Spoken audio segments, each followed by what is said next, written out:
اعوذ باللہ من الشیطان الرجیم بسم اللہ الرحمن الرحیم۔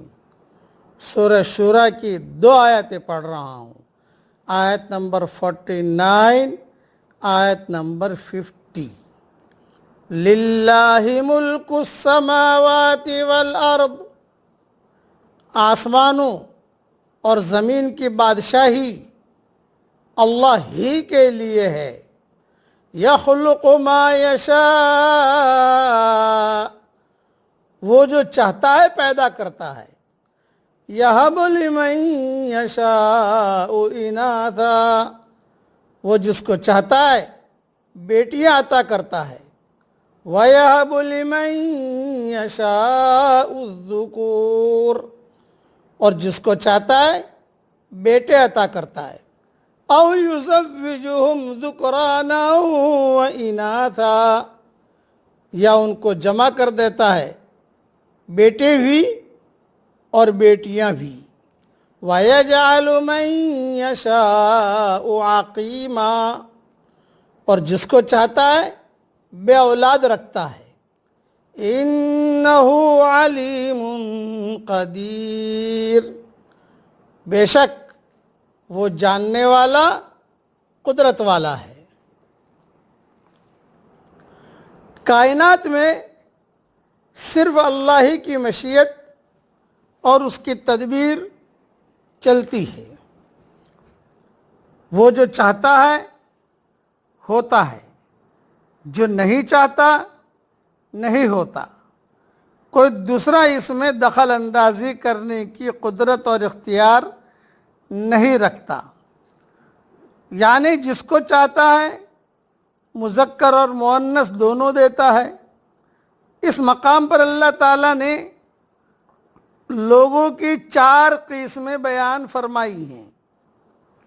نمبر 1، وہ جن کو صرف بیٹے دیے۔ نمبر 2، وہ جن کو صرف بیٹیاں دی۔ نمبر 3، وہ جن کو بیٹے اور بیٹیاں دونوں دی۔ اور نمبر 4، وہ جن کو بیٹا نہ بیٹی۔ لوگوں کے درمیان یہ فرق تفاوت اللہ کی قدرت کی نشانیوں میں سے ہے۔ اس تفاوت الہی کو دنیا کی کوئی طاقت بدلنے پر قادر نہیں ہے۔ یہ تقسیم اولاد کے اعتبار سے ہے۔ باپوں کے اعتبار سے بھی انسانوں کی 4 قسمیں ہیں۔ نمبر 1، آدم علیہ السلام کو صرف مٹی سے پیدا کیا، ان کا نہ باپ ہے نہ ماں۔ نمبر 2، حضرت حوا کو آدم علیہ السلام سے یعنی مرد سے پیدا کیا، ان کی ماں نہیں ہے۔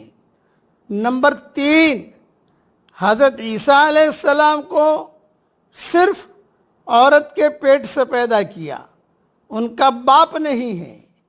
نمبر 4، اور باقی تمام انسانوں کو مرد اور عورت دونوں کے ملاپ سے پیدا کیا، ان کے باپ بھی ہیں اور مائیں بھی ہیں۔ فسبحان اللہ العلیم القدیر، فسبحان اللہ العلیم القدیر، کتنی بڑی قدرت والا ہے اللہ۔ یہ ساری تفصیل میں نے ابن کثیر سے لی ہے، وہاں دیکھ لی جائے۔ اس لیے اللہ جل جلالہ عما نوالہ کی قدرت کو خوب بولو، خوب اس کے مذاکرے کرو۔ اللہ تعالی ہمیں ایمان کامل عطا فرمائے، آمین۔ وآخر دعوانا ان الحمد للہ رب العالمین۔